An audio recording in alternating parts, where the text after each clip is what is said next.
Guys, we are finally back, and well, whew. Uh-oh, what's our charging rate at? The screen's not coming on. Uh-oh, the screen's black. Oh, there we go, thank goodness. Charge, 127 miles of range from 159. But welcome back to the Tesla, welcome back to the vlog, and all right, we gotta go. A few moments later. Obviously, I need to get a software update because it's still doing this stuff where you can't see the words and whatnot. But either way, we're gonna charge her for just a little bit. I gotta drop some stuff off. We gotta pick up the Rabbit, and then well, by we I mean I, and then I don't know what I'm doing today, but Tesla's back. After driving that BMW and my mom's Honda Pilot the whole weekend. So nice to be back in the Tesla. It just drives so much better. It's hot down here. I gotta, we'll be back. We'll be right back.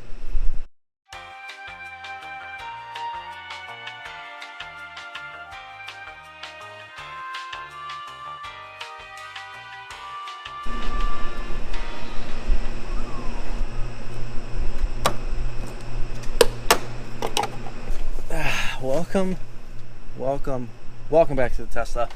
I am excited to finally be back in my own car, and I cannot wait to drive this thing because it's just like getting from somebody else's car back into a Tesla, if it's not a Tesla.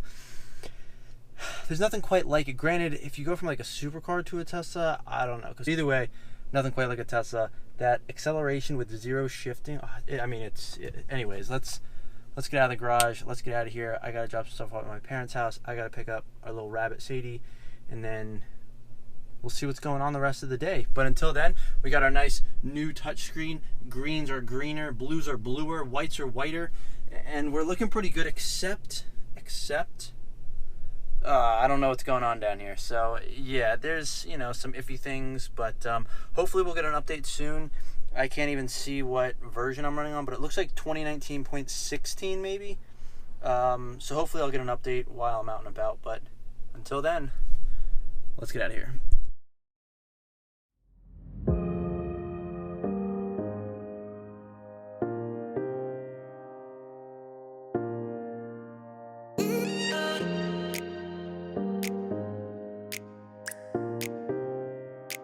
All right, well, my car was sitting for the last week, unfortunately, so I parked it, and I think I had 159 miles of range. Parking my Tesla with 159 miles.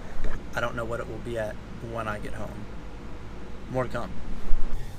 Couldn't charge because, well, probably the e-tron and that plug-in Mercedes are always in the spot, and they were in the spot when I got it. Kyle, why don't you plug in, charge like 80-90% and then leave it? Well, it's because that plug-in Mercedes and the e-tron are both charging. So e-tron, I get it, you're all electric, but Mercedes, I think there should be some sort of rule where it's like, if it's like communal shared charging, maybe like weekends, all electric cars get priority. I mean, obviously it's open. I'm not complaining. I'm very thankful for having free charging in my building. But it's just kind of like, oh, I can run on gas, so I don't need to charge. Anyways, I'm back to the rest of the vlog. Anyways, let's not nitpick here. But anyways, I had 159 miles of range. The car sat for a week. Finally got back in it today, and I was gonna say it's better than ever, but it's probably about the same as ever.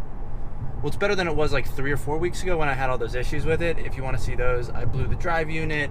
There were some other things that replaced, like sway bars and things like that. I have some vlogs. Will probably be linked in the description. Otherwise, just browse the channel. Anywho, yeah. So it's driving about the same as when I parked it, though, which is fantastically. It drives fantastically. Guys, this is why we buy the Tesla.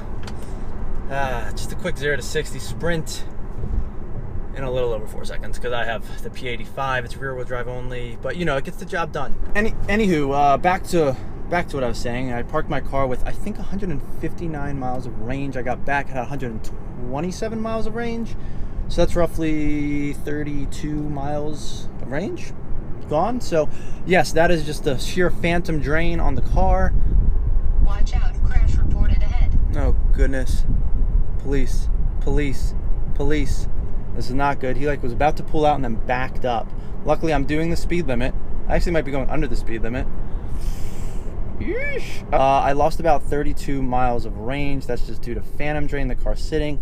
My car is in a garage when it sits, and it's roughly about 60 degrees in that garage. Maybe a little bit warmer in the summer, but either way, 60s. All right, I'm gonna be honest, the title, yes, people are gonna complain right off the bat. There's always someone you're gonna trigger on here.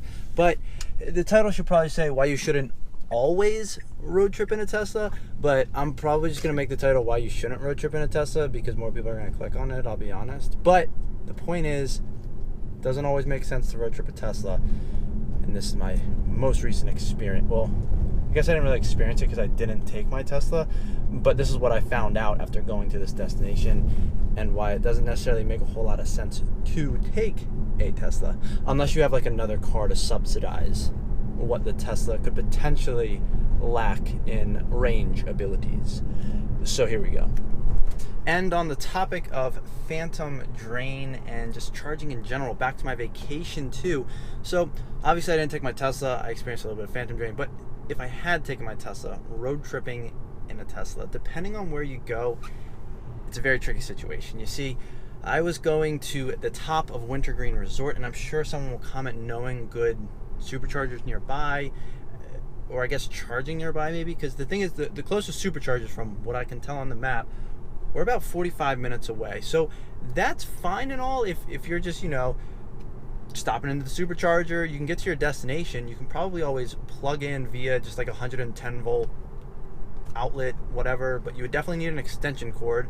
My like driveway that I had for the house, it was not close enough to use like the cable that comes with my Tesla.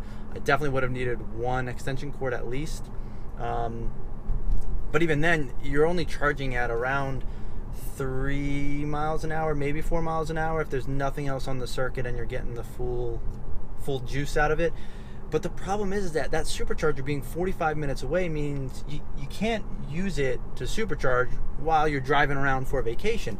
And you see, pretty much every day we were popping into wineries slash vineyards, cideries, breweries, orchards, driving to go golfing, driving to a nearby lake, all that stuff. But every day, I mean, we must have been doing, and the thing is, it's mountain driving too, so you do recapture some of it going like down the mountain, but you also lose a lot more going up the mountains. It definitely makes it a tricky situation depending on where you're going, and I don't know how feasible or realistic it would have been if you had only taken a Tesla to where we were and done what we did every day. I really don't know if I would have had the range and had the ability to recharge the range necessary. However, I always also feel like I need a lot more range than I do. I will say that most days, I mean, we were probably doing, I'm just trying to think of how far some places were, like anywhere from 30 to 50 miles. So plus you have mountain driving, so you're probably not getting quite the efficiency that you need. Assuming your car's fully charged, it's fine, but the problem is that if there's no like destination charger where you're going for the day and you're not there long enough to recharge miles, you really have to rely on plugging in at the house, which means you're only getting 3 miles of range an hour. So you would then have to take into account, okay, well, we have to sit at home for 20 hours just to get back like 60 miles of range, assuming you get 3 miles an hour. And well, that's not really cutting it. If you're doing that every single day, you're eventually going to get down to a point where you can't recharge fast enough. Or you would have to drive 45 minutes out of the way, just hit a supercharger. But even if you do that, you have to drive back to the house, which is 45 minutes. So that's you're probably losing about 40 to 50 miles of the range you had to charge onto the car just to get home.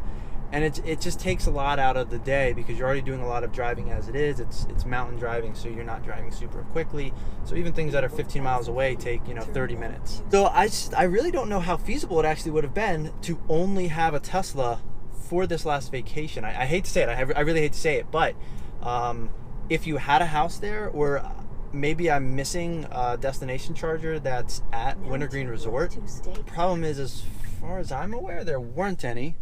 I guess I didn't look too much into it either, though, I will admit, because I didn't take my car. Did know that we would have my mom's Pilot there because there were 6 of us at one point, which means that technically I do have 7 seats in this car, but the rear-facing child seats are really meant for child's, like you can't really fit adults in there. Like, I mean, maybe my mom could like sit back there, or so I will say that having my Tesla, it would have been fine going there as long as you had one other gas car to get around, because you're definitely not getting, I mean, it's just like the gas cars, like the gas mileage, the average MPG shoots up when you're driving down the mountain to get places, but then when you're driving around town, you know, it'll start to go back down to where the average is, and then it really drops when you're going back up the mountain, and that's where you're going to get killed on range. So I just don't know how feasible it would have been taking my car and having to drive it around every day. There are a couple of bed and breakfasts that had them, but we obviously weren't staying there. So if you go to those bed and breakfasts, you're just going to sit at a bed and breakfast that you're not paying to stay at and hope that they will let you use their charger. And then how long do you have to sit there for it to be, it doesn't really make sense. It's out of the way. You're wasting time during the day. Electric cars are getting there, but until you either have a more robust charging network, like charges at gas stations, or longer range on the cars, it can be difficult to do some of the farther away from bigger cities or supercharger like destination trips, such as in the mountains, but anything like that. But either way, you can definitely get there, but then you are limited, I guess, in your range as to how far you can go and what you can do each day, just due to the fact that it's 45 minutes from a supercharger, and then you're just getting crushed on the range efficiency because of all that mountain driving. And I'm rambling at this point, but my point is, I'm upset I didn't take my car, because I obviously love driving my car, and it could have sat in the driveway because we had the Pilot, but I probably wouldn't have been able to drive it around up there, to be honest, especially when we had 6 people, just because, well, I don't have a Model X. So really the Model X is the only feasible 6-seater, 6 adults, and I obviously don't have one of those. So that's kind of what I've learned. So I experienced phantom drain. I did not have any mountain drain because I didn't drive up and down any of those mountains, but the mountains are always fun to drive through, and I would love to drive through them on a Tesla just to see, like, what is the regen braking like going down, and do you have to use your brakes much at all, like coasting down a mountain? I gotta help my parents unload some stuff, and then I gotta pick up Sadie. So onwards and offwards.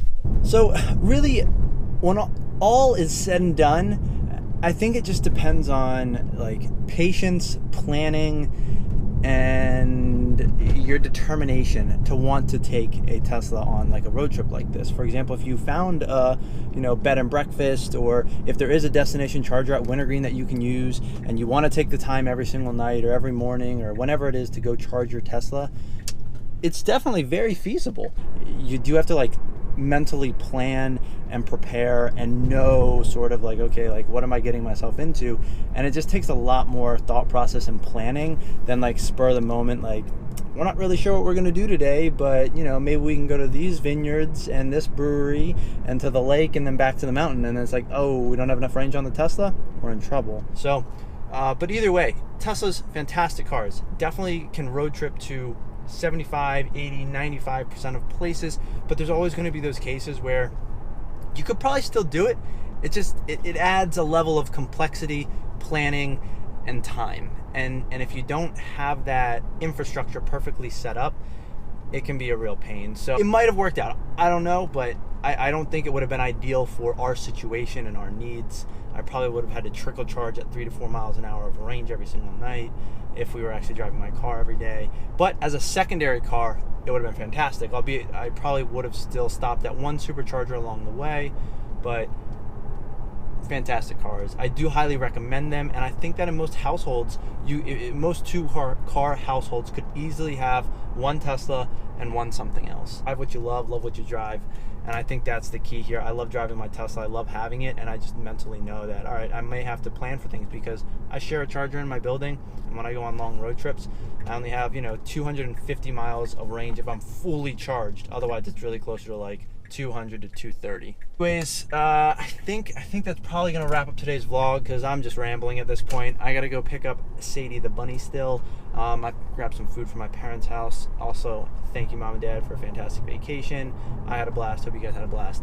can't wait till next year. But until next time, guys, if you guys are enjoying these videos, please like and subscribe. And until probably tomorrow, I actually think I might be doing a Tesla meetup. Yes, I know, crazy stuff. Tesla meetup tomorrow. Might be doing go-karts. More to come. But anyways, until tomorrow, guys, thanks for watching.